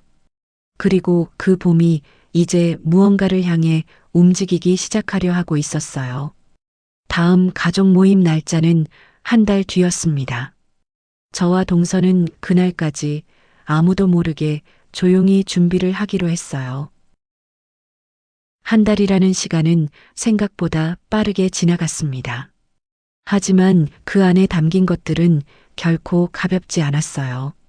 저와 동서는 그 한 달 동안 퇴근 후 카페에서 만나기도 하고 주말 오전에 통화를 하기도 하면서 조금씩 준비를 해나갔습니다. 겉으로 보면 그냥 두 동서가 가끔 만나는 것처럼 보였겠죠. 하지만 우리가 그 시간 동안 한 일은 꽤 구체적이었어요. 먼저 저는 만들었던 표를 더 정교하게 다듬었습니다. 항목별 노동시간, 연간 횟수, 시간당 단가, 총액, 7년 누계까지 한눈에 보이도록요. 회사에서 결산 보고서 쓰듯이 깔끔하고 명확하게 만들었습니다. 숫자는 감정보다 설득력이 있으니까요. 동서는 그 자료를 바탕으로 슬라이드를 만들었어요. 프리랜서 마케터답게 레이아웃도 깔끔하고 색깔도 보기 좋게 정리했습니다. 처음에 제가 슬라이드까지 필요하냐고 물었더니 동서가 웃으면서 말했어요. 같은 내용도 어떻게 보여주느냐에 따라 받아들이는 게 달라진다고요. 그 말이 맞았습니다. 우리가 원하는 건 싸움이 아니라 변화였으니까 방법도 그에 맞게 골라야 했어요. 슬라이드 제목은 우리 둘이 오래 고민해서 정했습니다. 우리 가족의 더 나은 시스템을 위한 제안서라고요. 공격적이지 않게, 그렇다고 너무 부드럽지도 않게, 가족을 위한다는 전제 위에 변화를 요청하는 내용을 담은 제목이었어요. 내용은 크게 세 가지였습니다. 첫째로 지금까지 가사 노동이 어떻게 분배되어 왔는지를 데이터로 보여주는 것. 둘째로 앞으로는 어떻게 나누는 게 합리적인지에 대한 제안. 셋째로 제사와 명절 음식 준비는 전문 대행 서비스를 활용하는 방안이었어요. 세 번째 항목을 처음 꺼냈을 때 동서가 조금 걱정스러운 표정을 지었습니다. 이건 어머니가 가장 받아들이기 힘드실 것 같다고요. 저도 알고 있었어요. 어머니한테 제사 음식은 단순히 일이 아니라 집안의 방식이고 자부심이었을 테니까요. 하지만 저는 이렇게 말했습니다. 그렇기 때문에 더 명확하게 제안해야 한다고요. 대행 서비스를 쓰면 음식의 질도 높아지고 준비하는 사람도 덜 지치고 결과적으로 가족 모두가 더 편안하게 모일 수 있다고요. 어머니의 권위를 빼앗는 게 아니라 어머니도 쉬실 수 있게 드리는 거라는 방향으로요. 동서가 고개를 끄덕이면서 그 내용을 슬라이드에 녹여냈습니다. 가족 모임 당일은 일요일 점심이었어요. 저는 그날 아침 일찍 일어나 천천히 준비를 했습니다. 머리를 감으면서 옷을 고르면서 아침을 먹으면서도 머릿속으로 오늘의 흐름을 계속 그려봤어요. 어떤 순간에 말을 꺼낼지, 어머니나 남편들이 어떻게 반응할지, 그때 우리가 어떻게 이어갈지를요. 남편은 그날 아침 평소처럼 늦게 일어났습니다. 씻고 나와서 뭐 입을까 고민하는 남편을 보면서 저는 속으로 생각했어요. 오늘 이 사람이 좀 힘들 수도 있겠다고요. 그게 미안하기도 했고 또 한편으로는 지금 이 미안함이 잘못된 방향을 향하고 있다는 것도 알았습니다. 남편이 힘든 게 아니라 남편이 알아야 할 것들을 지금까지 몰랐다는 게 진짜 문제였으니까요. 시댁으로 향하는 차 안에서 남편이 라디오를 틀었어요. 익숙한 노래가 흘러나왔고 저는 창밖을 바라보며 조용히 숨을 골랐습니다. 오늘 잘할 수 있을까요? 두렵지 않다고 하면 거짓말이었어요. 하지만 두렵다는 게 하지 말아야 할 이유가 되지는 않는다는 것도 알고 있었습니다. 시댁에 도착하니 동서 부부가 먼저 와 있었어요. 동서와 눈이 마주치자 서로 아무 말 없이 살짝 고개를 끄덕였습니다. 준비됐냐는 물음과 그렇다는 대답이 동시에 오간 것 같았어요. 점심을 먹는 내내 저는 평소처럼 행동하려고 했습니다. 자연스럽게 밥을 먹고 자연스럽게 대화를 나누고 어머니는 그날도 여전히 다정하고 능숙하게 자리를 이끄셨어요. 며느리들 챙기는 척, 아들들 자랑하는 척 가족이 화목하다는 분위기를 만드시는 것까지요. 저는 그 모습을 보면서 어머니가 나쁜 분이 아니라는 걸 다시 한번 느꼈습니다. 다만 이 구조 안에서 어머니도 우리도 모두가 조금씩 잘못된 방향으로 굴러가고 있었을 뿐이에요.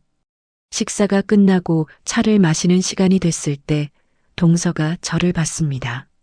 저도 동서를 봤어요. 지금이었습니다. 동서가 먼저 말을 꺼냈어요. 어머니, 저희가 드리고 싶은 말씀이 있어서요. 어머니가 찻잔을 내려놓으시며 동서를 바라보셨습니다. 무슨 말? 형님이랑 같이 준비한 게 있는데 잠깐 보여드려도 될까요? 저는 노트북을 꺼내 테이블 위에 올려놓았습니다. 진수 오빠와 남편도 자연스럽게 시선이 쏠렸어요. 무슨 일인가 싶은 표정들이었습니다. 화면에 슬라이드 첫 장이 떴습니다. 우리 가족의 더 나은 시스템을 위한 제안서. 어머니가 그 제목을 읽으시면서 표정이 잠깐 굳으셨어요. 아직 내용도 나오지 않았는데 뭔가 이상하다는 걸 느끼신 것 같았습니다. 저는 천천히 말을 시작했어요. 어머니, 저희가 오늘 이걸 말씀드리는 건 불만을 터뜨리려는 게 아니에요. 저희 가족이 앞으로 더 오래, 더 편안하게 함께할 수 있으면 좋겠어서 준비했습니다. 그리고 슬라이드를 넘겼습니다.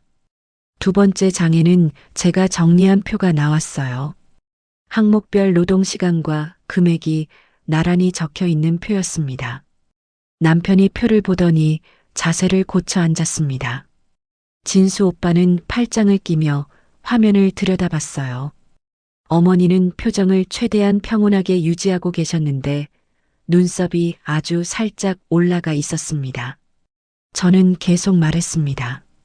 지난 몇 년간 명절과 제사, 가족 모임에서 가사 노동이 어떻게 분배됐는지를 정리한 자료예요.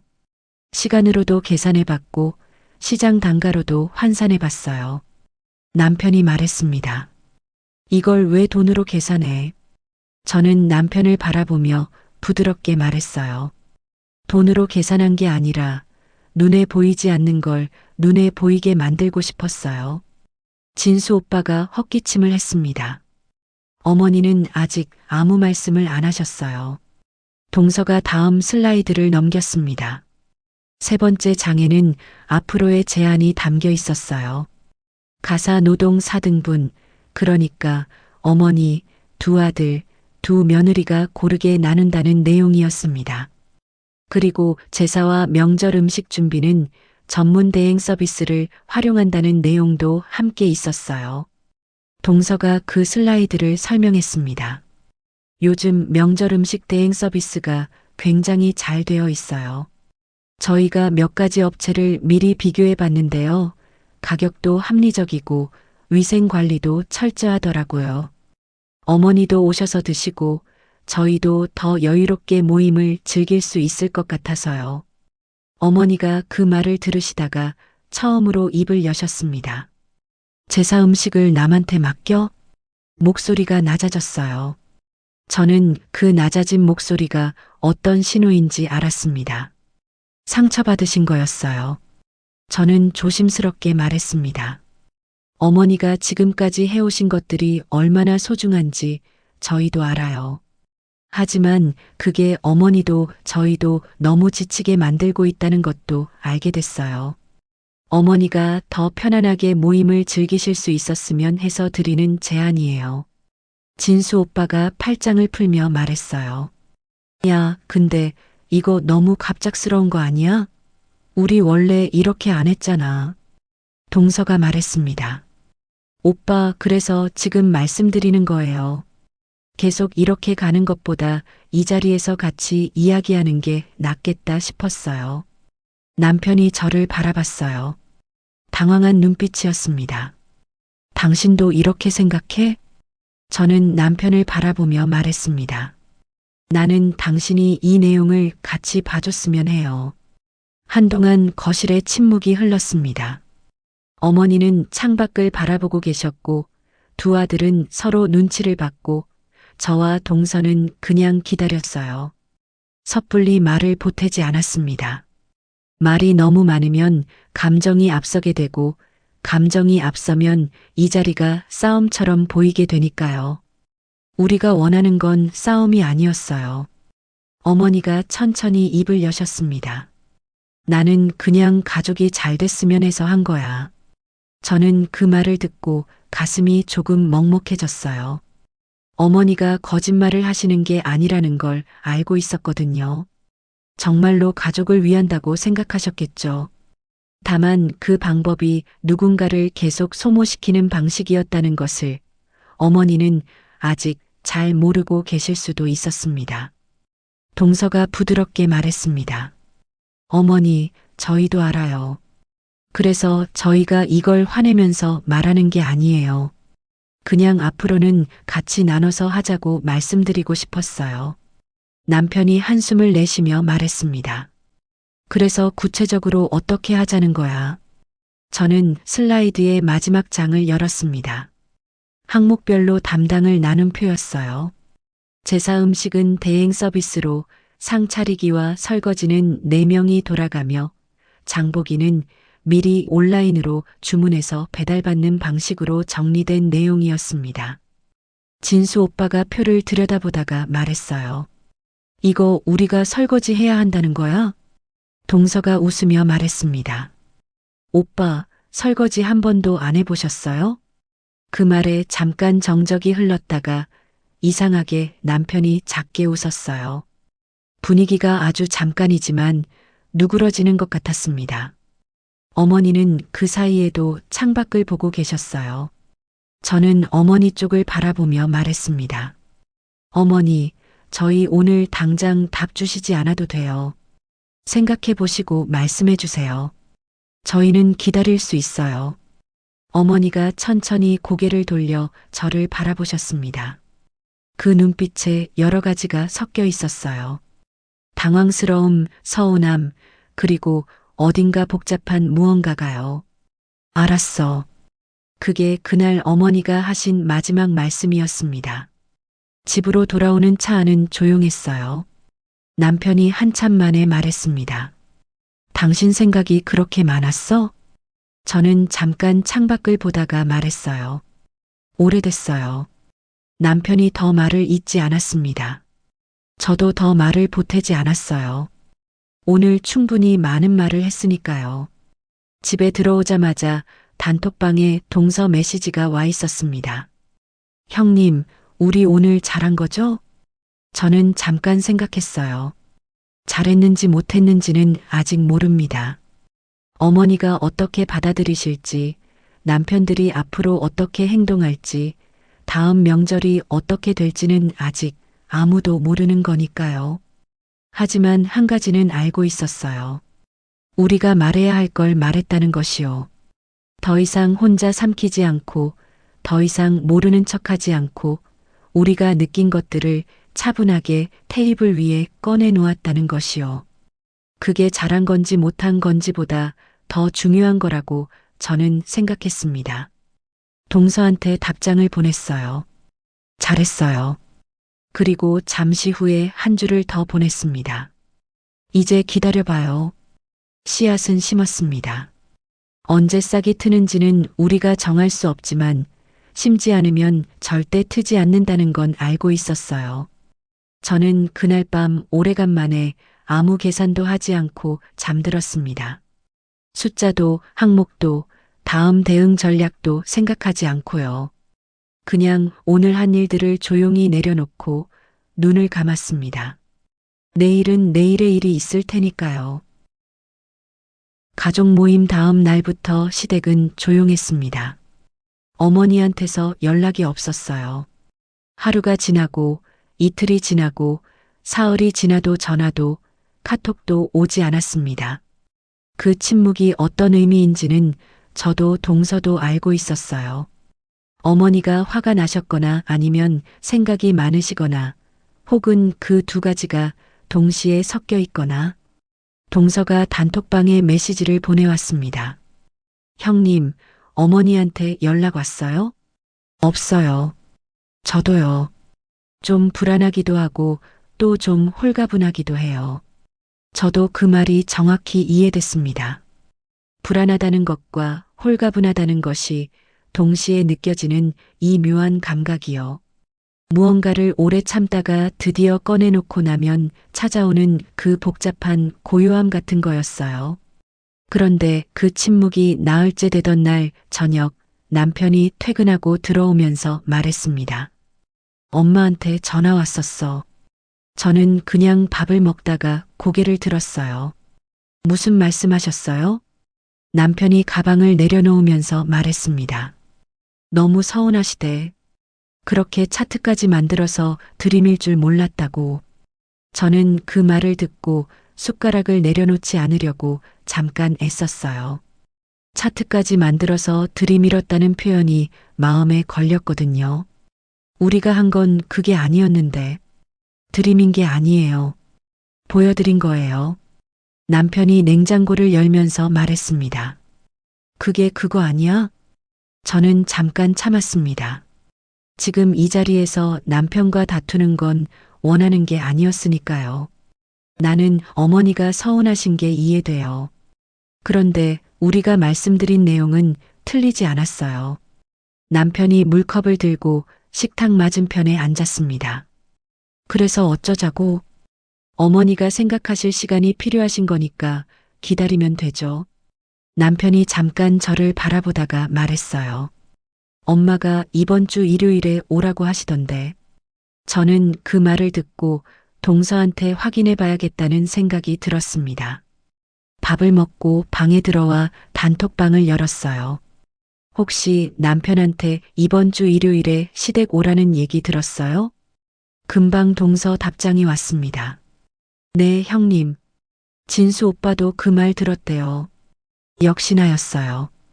두 아들에게 따로따로 연락을 하셔서 각자 아내를 데리고 오게 만드는 방식이었습니다.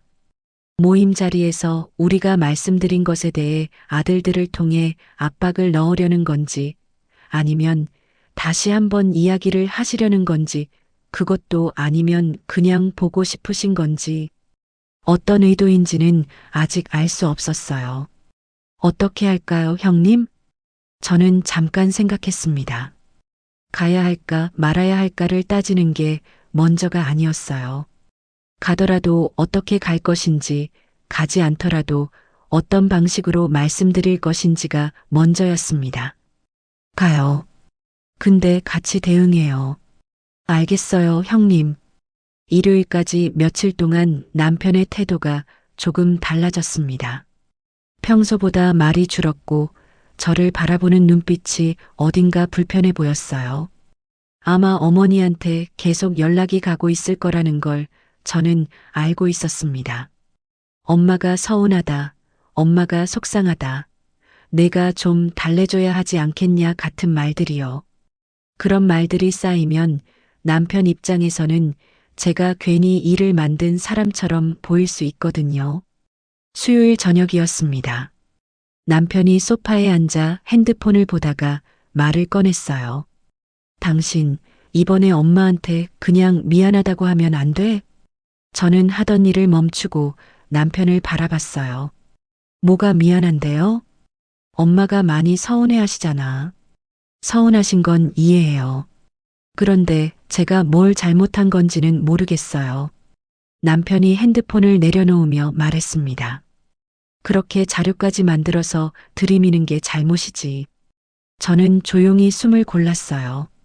화를 내고 싶은 마음이 올라왔다가 다시 내려갔습니다. 나는 우리 가족이 더 편해지길 바랐어요. 그게 잘못이에요? 엄마 입장에서 생각을 해봐. 나는 늘 어머니 입장에서 생각해 왔어요. 7년 동안요. 그 말이 나오자 남편이 입을 다물었습니다. 저도 더 말하지 않았어요. 그 침묵이 꽤 오래 이어졌는데 이상하게 저는 그 침묵이 나쁘지 않았습니다. 할 말은 했으니까요. 그날 밤 동서한테 메시지가 왔어요. 형님, 진수 오빠가 저한테 어머니한테 사과하라고 했어요. 예상했던 일이었습니다. 뭐라고 했어요?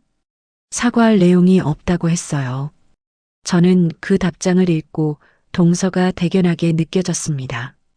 결혼 1년 차에 그 말을 꺼내는 게 쉽지 않다는 걸 알거든요. 잘했어요.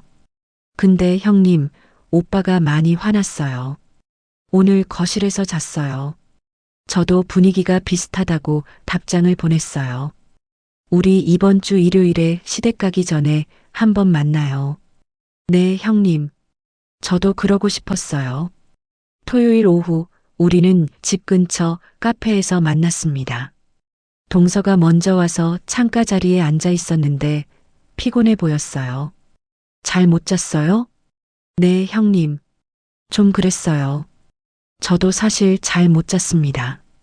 남편이랑 불편한 채로 며칠을 보내고 나니 몸이 먼저 반응하더라고요.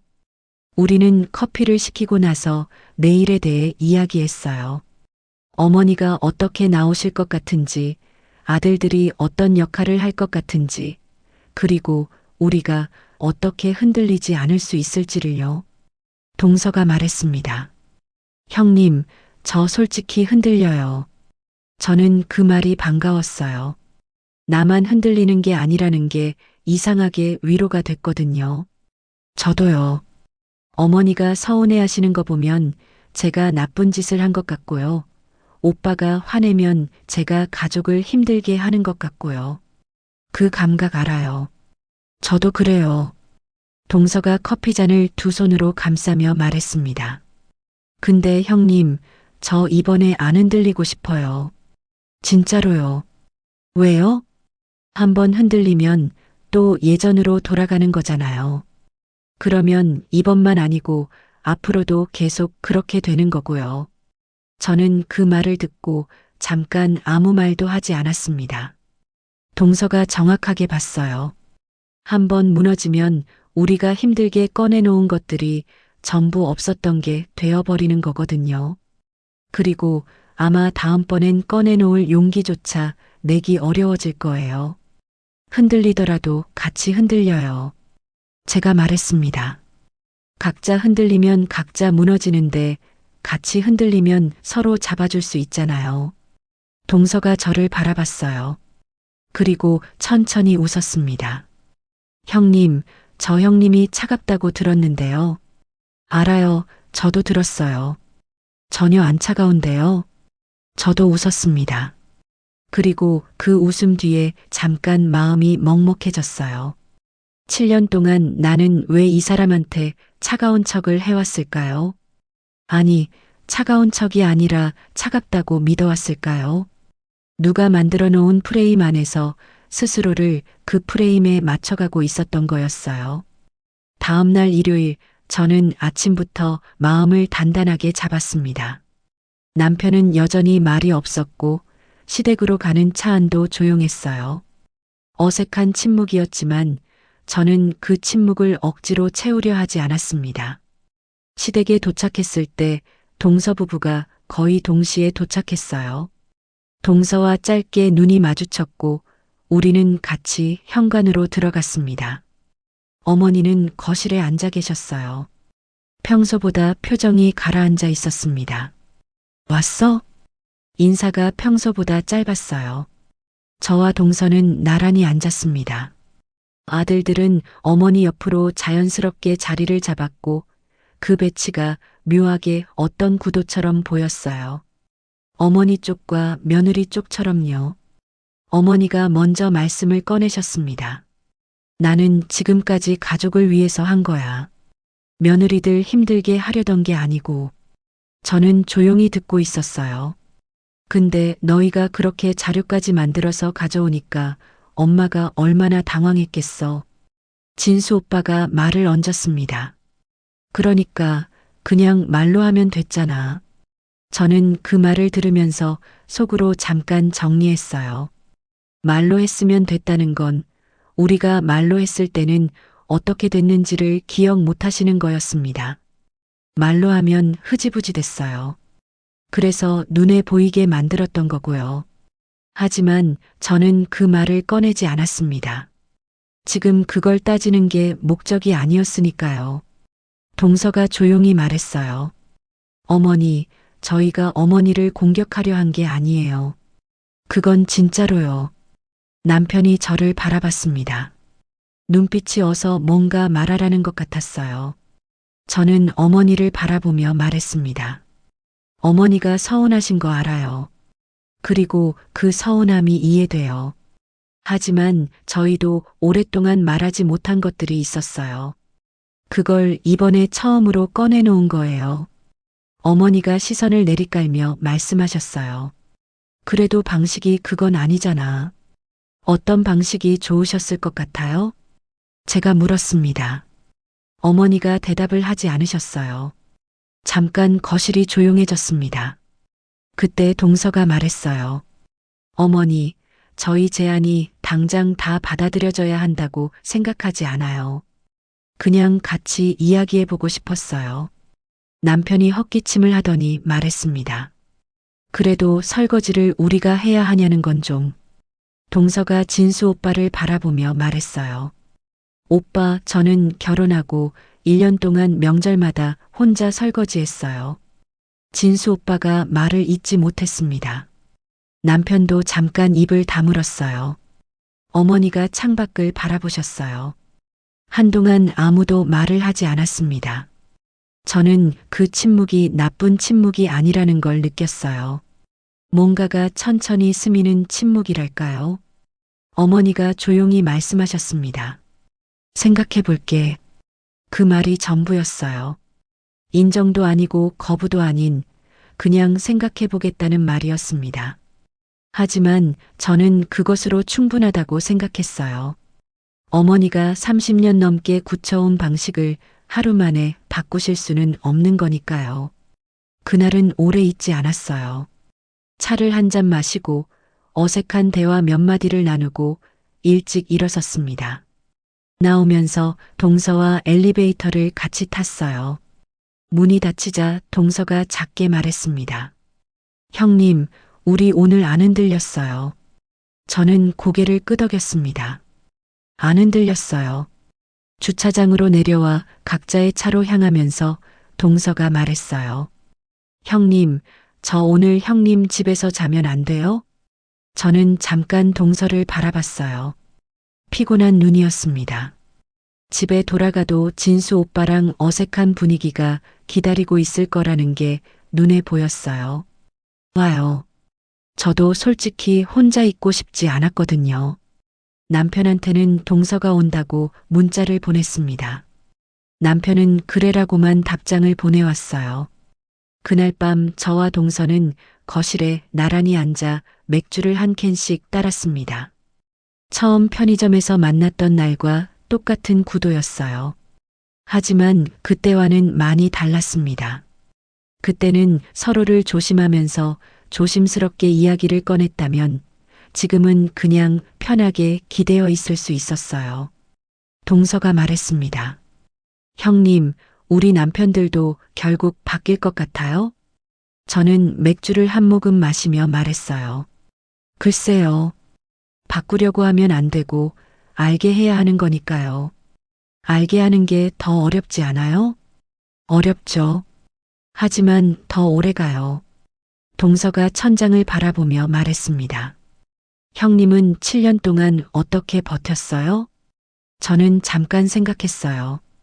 버텼다는 표현이 맞는지 모르겠지만 솔직하게 말했습니다. 혼자였으니까 버티는 방법밖에 없었어요. 이제는 같이 있으니까 버티는 게 아니어도 될 것 같고요. 동서가 조용히 웃었어요. 형님, 저 형님이 좋아요. 저도 웃었습니다. 나도요. 우리는 맥주 캔을 가볍게 부딪혔습니다. 거창한 건 아무것도 없었어요. 달라진 것도 아직 많지 않았고 앞으로 해야 할 일도 여전히 많았습니다. 하지만 그날 밤 저는 오랜만에 무겁지 않은 채로 잠이 들었어요. 동서는 이미 소파에서 조용히 잠들어 있었습니다. 저는 담요를 하나 꺼내 동서 위에 덮어주면서 생각했어요.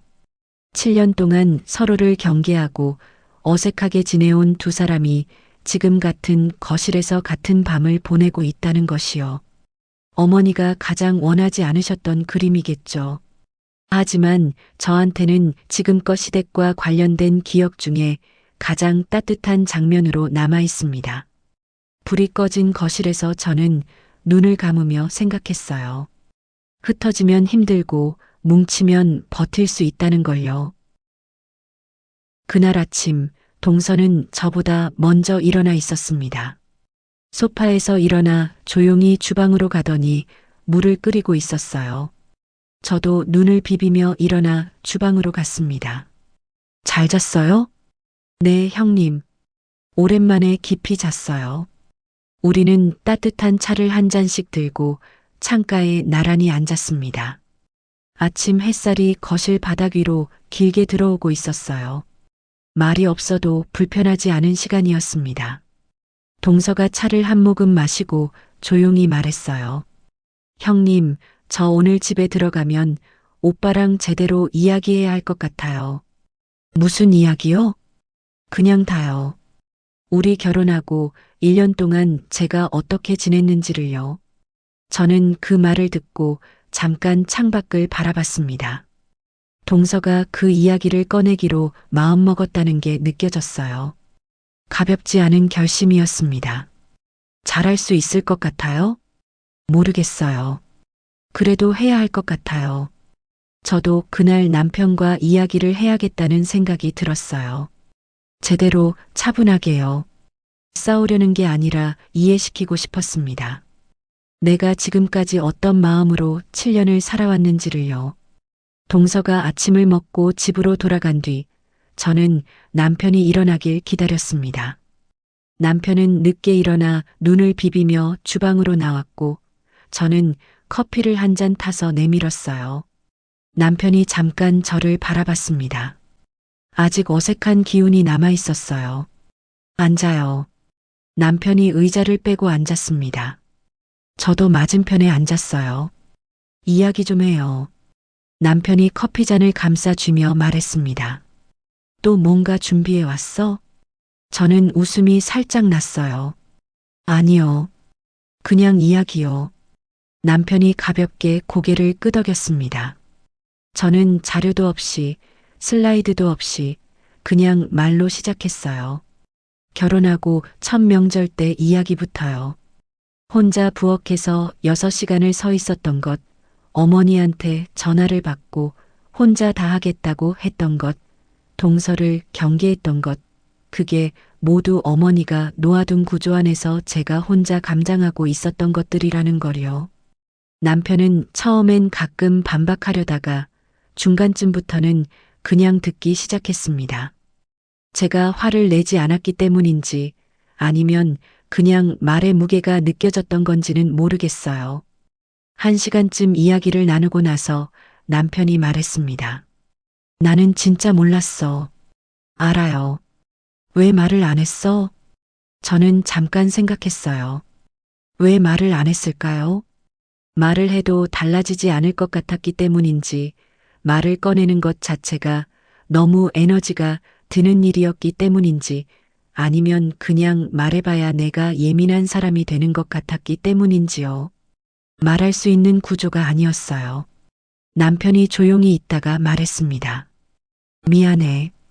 거창한 사과는 아니었고 모든 걸 이해했다는 말도 아니었습니다. 하지만 저는 크게 느껴졌어요. 7년 동안 한 번도 듣지 못했던 말이었거든요. 그리고 그 무렵 동서한테서도 비슷한 메시지가 왔습니다. 형님, 오빠랑 이야기했어요. 어땠어요? 많이 울었어요. 오빠도 울었어요. 저는 그 메시지를 읽으면서 괜히 눈이 따뜻해졌습니다. 잘했어요. 형님 덕분이에요. 그 말에 저는 고개를 저었어요. 아니에요 라고 속으로 말하면서요. 동서 덕분이었습니다. 동서가 먼저 편의점에서 말을 걸어준 것, 단톡방을 만들자고 한 것, 파업하자고 한 것, 그 모든 시작이 동서였으니까요. 저 혼자였다면 7년을 더 버텼을지도 모릅니다. 버티는 게 전부인 줄 알고요. 그 뒤로 몇 주가 지나갔습니다. 시댁은 조용했지만 조금씩 달라지고 있었어요. 눈에 띄게 드라마틱한 변화는 아니었습니다. 어느 날 남편이 명절장을 같이 보러 가겠다고 했어요. 처음이었습니다. 결혼 7년 만에 처음으로 남편이 명절 장바구니를 들고 마트를 돌아다니는 걸 봤어요. 좀 어색했고 좀 서투르기도 했지만 그 서투름이 이상하게 괜찮았습니다. 동서한테서는 진수 오빠가 설거지를 했다는 메시지가 왔어요. 처음엔 어떻게 하는지 몰라서 동서한테 물어봤다고요. 세제를 얼마나 써야 하냐고요. 저는 그 얘기를 듣고 한참 웃었습니다. 그리고 어머니한테서도 변화가 생겼어요. 가족 모임 날짜를 잡으시면서 처음으로 저한테 이런 말씀을 하셨습니다. 지원아, 이번엔 음식 대행 그거 한번 써볼까? 저는 그 말을 듣고 잠깐 멈췄어요. 전화기를 들고 서서 잠깐 멍하게 있었습니다. 어머니, 그러실 거예요? 한번 해보지, 뭐. 내가 뭐 죽을 때까지 이거 다 해야 하나. 어머니가 짧게 웃으셨어요. 그 웃음이 예전에 다정한 웃음과는 조금 달랐습니다. 뭔가를 내려놓은 사람의 웃음 같았어요. 저도 웃으며 말했습니다. 제가 좋은데 찾아볼게요. 전화를 끊고 동서한테 바로 메시지를 보냈어요. 어머니가 대행 서비스 써보겠다고 하셨어요. 동서 답장이 빠르게 왔습니다. 진짜요, 형님? 진짜요. 한동안 메시지가 없다가 동서가 이모티콘을 몇 개 보내왔어요. 저도 이모티콘을 보냈습니다. 말이 필요 없는 순간이었어요. 그 다음 가족 모임은 확실히 달랐습니다. 음식은 전날 배달로 왔고 당일 아침에는 그냥 데우기만 하면 됐어요. 제사상도 대행업체에서 차려주신 거라 처음엔 어머니가 좀 어색해 하셨지만 막상 앉아서 음식을 드시면서 말씀하셨어요. 이게 생각보다 맛있네. 진수 오빠가 웃으며 말했습니다. 저도 이게 편한 것 같아요. 남편은 설거지를 하겠다고 일어섰어요. 진수 오빠가 잠깐 멈칫하더니 따라 일어났습니다. 저와 동서는 거실 소파에 앉아서 그 광경을 바라봤어요. 두 남자가 나란히 서서 설거지를 하는 그 장면이요. 동서가 제 옆으로 바짝 붙어 앉아 작게 말했습니다. 형님, 저 지금 꿈인 것 같아요. 저도 작게 웃었어요. 저도요. 그날 어머니는 일찍 방으로 들어가셨습니다. 모임날 어머니가 제일 먼저 쉬러 가시는 건 제가 본 적이 없는 장면이었어요. 항상 제일 마지막까지 주방 언저리를 서성이시던 분이었는데요. 저는 그 장면을 보면서 이상하게 코끝이 찡해졌습니다. 어머니도 쉬고 싶으셨겠구나 싶어서요. 30년이 넘는 시간 동안 한 번도 제일 먼저 쉬러 가지 못하셨던 거잖아요. 그게 어머니의 방식이었고 어머니가 선택한 자리였겠지만 그렇다고 힘들지 않으셨을 리는 없었을 테니까요. 며칠 뒤 어머니한테서 카톡이 왔습니다. 예전처럼 이간질의 냄새가 나는 카톡이 아니었어요. 그냥 짧은 메시지였습니다. 지원아, 지난번에 내가 한 말 생각해 봤어. 내가 좀 잘못한 것 같아. 저는 그 카톡을 읽고 한참 화면을 바라봤어요. 어머니가 잘못이라는 단어를 먼저 꺼내신 건 제가 아는 한 처음이었습니다. 짧은 한 문장이었지만 그 안에 얼마나 많은 것들이 들어있는지 저는 알 것 같았어요. 저는 천천히 답장을 보냈습니다. 어머니, 저도 더 일찍 말씀드렸어야 했어요. 앞으로 잘해봐요, 같이요. 어머니가 짧게 답장을 보내오셨어요. 그래. 그게 전부였지만 그것으로 충분했습니다. 그 카톡을 동서한테도 공유했어요. 동서가 메시지를 보내왔습니다. 형님, 저 이거 보고 눈물 날 것 같아요. 왜요? 어머니가 저한테도 비슷하게 보내오셨거든요. 저는 그 말을 읽고 잠깐 눈을 감았어요. 어머니도 당신 나름대로 생각을 많이 하셨겠구나 싶었습니다.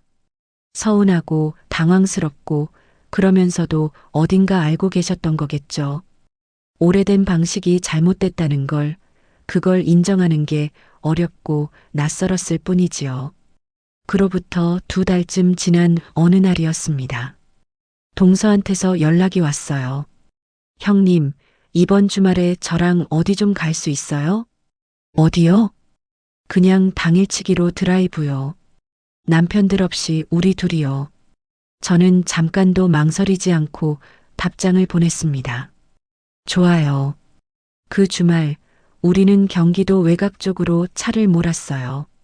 목적지를 딱 정한 것도 아니었습니다.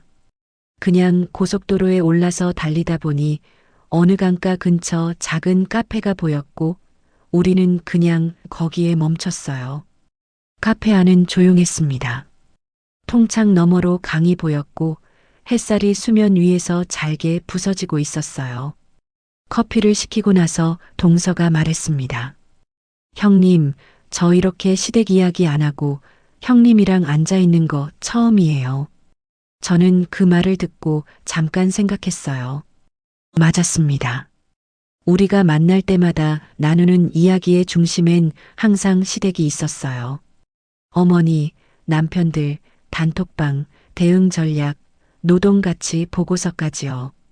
그 모든 것들을 걷어내고 나면 우리 사이에 남는 게 뭘까를 생각해 본 적이 없었습니다. 그러네요. 형님은 원래 어떤 사람이에요? 시댁이랑 관계없이요. 저는 그 질문이 이상하게 낯설었어요. 좋은 의미로요. 언제부터인가 저는 스스로를 소개할 때 며느리라는 자리와 함께 생각하는 게 익숙해져 있었거든요. 형님 7년차 며느리, 회계팀 과장, 어머니가 믿는 큰 며느리.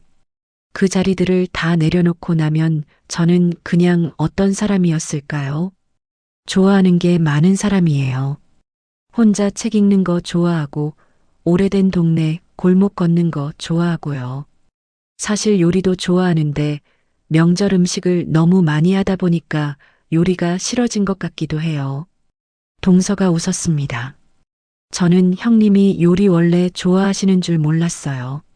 나도 잊고 있었어요. 그 말이 나오고 나서 우리 둘이 잠깐 웃다가 조용해졌어요. 웃음 뒤에 오는 작은 쓸쓸함 같은 거였습니다.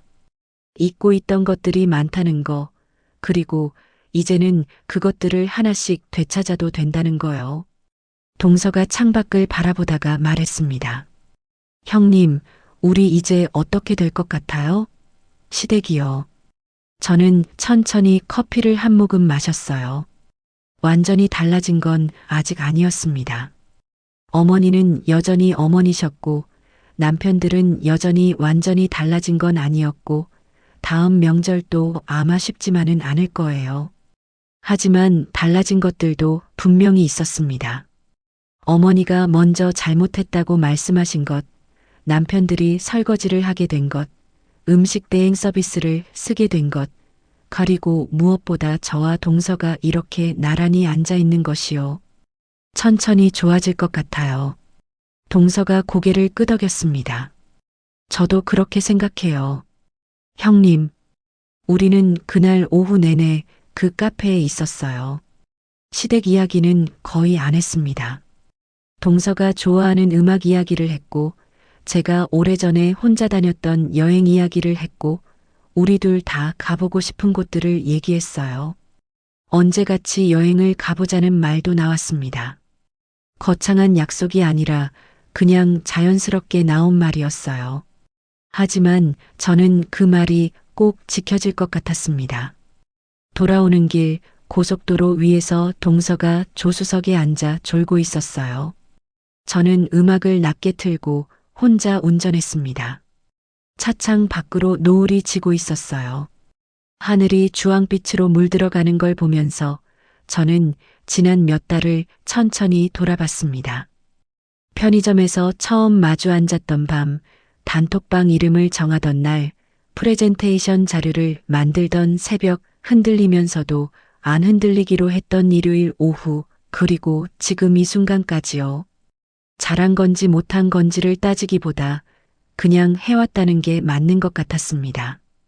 억울하다고만 느끼던 게 어느 순간부터 억울함을 꺼낼 수 있게 됐고, 혼자였던 게 둘이 됐고, 참는 게 전부였던 게 말하는 것도 방법이 된 거잖아요. 작은 것 같아도 저한테는 작지 않은 변화들이었습니다. 집 근처에 다 왔을 때 동서가 눈을 떴어요. 다 왔어요? 네, 거의요. 형님, 저 잠들었죠? 조금요. 동서가 기지개를 켜며 말했습니다. 형님 옆에 있으면 왜 이렇게 편해요? 저는 그 말에 아무 대답도 하지 않았어요. 대답이 필요 없는 말이었거든요. 동서를 내려주고 집으로 돌아오는 짧은 길 위에서 저는 혼자 조용히 생각했습니다. 7년 전에 처음 시댁에 며느리로 들어갔을 때 저는 무언가를 잘해야 한다는 마음뿐이었어요. 잘 보여야 하고, 잘 해내야 하고, 잘 버텨야 하는 사람이 된 것 같았거든요. 그 안에서 저라는 사람은 조금씩 지워지고 있었는지도 모릅니다. 하지만 이제는 조금 알 것 같아요. 잘 해내는 것보다 잘 살아야 한다는 걸요. 버티는 것보다 함께 있는 게 낫다는 걸요. 그리고 혼자서는 보이지 않던 것들이 둘이 되면 보이기 시작한다는 걸요. 집에 들어오니 남편이 거실에 앉아 있었어요. 다녀왔어? 네. 어디 갔다 왔어? 강가 카페요. 좋았어요. 남편이 고개를 끄덕이며 말했습니다. 동서랑 친해졌네. 저는 가방을 내려놓으며 웃었어요. 원래부터 나쁜 사이가 아니었어요. 남편이 피식 웃었습니다. 저는 주방으로 가서 따뜻한 물을 한 잔 마셨어요. 창밖에는 이미 어두워진 하늘이 보였고 별이 몇 개 떠 있었습니다. 핸드폰을 열어보니 동서한테서 메시지가 와 있었어요. 형님, 오늘 좋았어요. 저도 좋았습니다. 라고 적으려다가 잠깐 멈췄어요. 그리고 이렇게 보냈습니다. 나도요. 다음엔 더 멀리 가요. 동서 답장이 왔어요. 네, 형님. 꼭요. 저는 핸드폰을 내려놓고 창밖을 한 번 더 바라봤습니다. 시댁은 여전히 시댁이고, 어머니는 여전히 어머니이고, 명절은 또 돌아올 겁니다.